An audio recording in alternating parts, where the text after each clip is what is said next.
appreciate it. All right. So just in time for January 2026.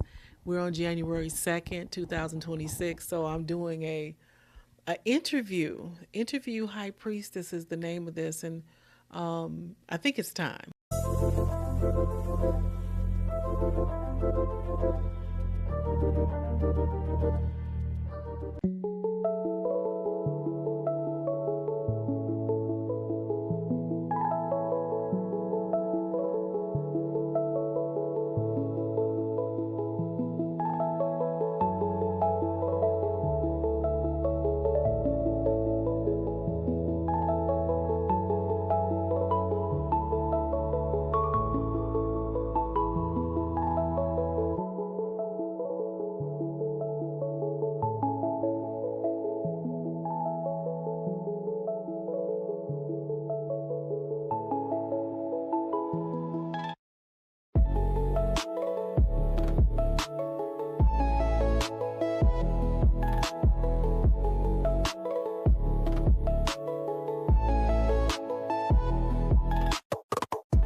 I think it's time because I've been planning this, and then there's been people asking me many questions on average when I'm out in the community, out and about. I just want this to be informal as possible, but also formal enough to get information out to our people. So I first off want to give a nice shout out and honor to all whom honor is due, but most of all to those who have supported me for so long in the work that I do, which is through the community and also on social media platforms. I've been doing that for quite some time. Y'all, the long version is where I want to go with this because I feel like there's a lot of questions out in the community and I want to be able to answer them. And I'm working on a wonderful manual. I'm calling it the manual. And I'll share the name shortly, but I want to say that this manual is going to be basics of all that is done within the priestcraft, I like to call it. And this is actually from many years, centuries, and most likely thousands of years. Very basic practices that I feel that our culture, our community is more than ready to start getting into. I've seen a lot of videos online, on social media, and I'm just really impressed with how people have leveled up spiritually. It's amazing. It's encouraging. For so long, in growing up a child and in a blood line, I'm gonna say blood line, y'all, the line. Just kind of masking the word a little bit, but in the line, we like to call it, we have been shunned been ostracized, been considered to be outcasts, and we've also been the maroons, the runaways, the castaways, the stowaways over the centuries. And now to be here at this moment, at this point on the timeline, and having so many people, and I'm talking about millions of people who are now openly practicing the spirituality or the like thereof, of the line, the blue line. So I'm just impressed with many people. Some of the videos I see kind of gives me pause. I'm still a little bit discouraged for those who feel afraid of their own practices of their culture, of the line, the blue line, and of course the mommies and the poppies. Okay, the mamas and the papas of our culture within the practices. So I'm attempting to refrain from some of the names because I want to make sure that I'm being sensitive to all of the culture. We're starting to just say the line, as in the blue line, so that we can incorporate everyone throughout the diaspora, not just the African diaspora.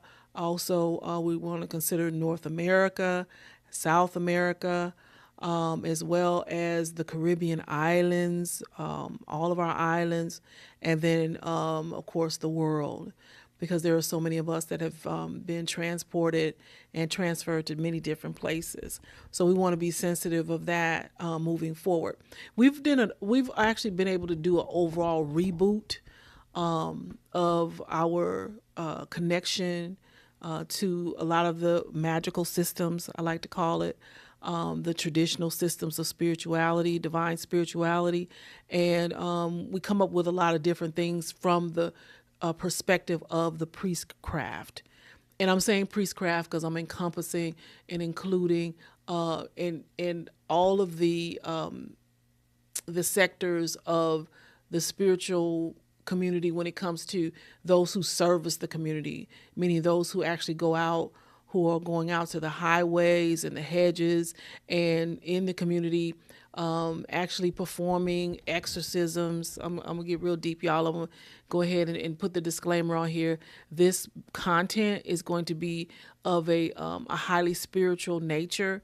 So those who are sensitive to those type of topics, this is your warning and the disclaimer, caveat to say that if you are sensitive to topics that are of a highly spiritual nature, this will be your time to exit the room, exit the house. I feel like I have had many questions through the years. I've been in the position of a high priestess for, I would say, the past 7 years, as far as high priestess official, moving into that position, and also that service to spirit, the divine cosmos, as I like to call it. That will be the feminine aspect of all things that was and is to come, as well as the masculine within divinity. And that's where we get the term femininity and masculinity. So I converted to that aspect of being considered and offered the position of a high priestess with the mind that I would be able to be my own sovereign soul and help others to become a sovereign soul. And what that means is just that you are governed by your own soul guides, spirit team, and of course the Mother, Father, God, we like to say. There is no Father God without a Mother God within our traditions and practice. The traditional practice that has been with us for centuries and of course thousands of years. So we recognize that continually, and we always are in the position of reverencing the aspect of what we know as the supreme divine cosmic force and source. And what we mean by force, of course, it would be the masculine aspect of divine spirituality, and then source would be the feminine aspect. So that's how I like to explain it. That's how I like to tell people.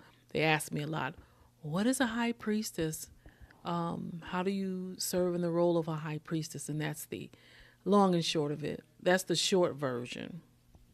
So basically, I'm doing an old school interview out here with my peeps. It's real important that I discuss things moving forward in 2026, and I want to call it the second quarter of the century. Now, whether y'all paying attention or not, when we're within the Gregorian calendar system, which is a calendar of commerce and trade, I always like to emphasize that, and that's okay. We're a part of that as well. We can be in society and not always directly affected by society. I like to always put that out there because we govern ourselves in many ways, but then as a collective, we try to keep a certain order. So with that being said, the topics, let me see. There was a couple of questions I want to go over, and I'm doing this old school style with a mic, y'all. They offered the boom arm and all that kind of stuff, y'all. Y'all know I got some decades on me, so I'm doing this for the youth and also those in my generation. So they'll know about old school holding the mic for an interview. When they said interview, I was like, okay, interview is all about a mic in the hand, in my mind anyway. So, I don't know, y'all might notice I'm pretty laid back. When I go into service of spirits, I can be very serious, but I have to have a harmony within my personality. So I try to do that as much as possible.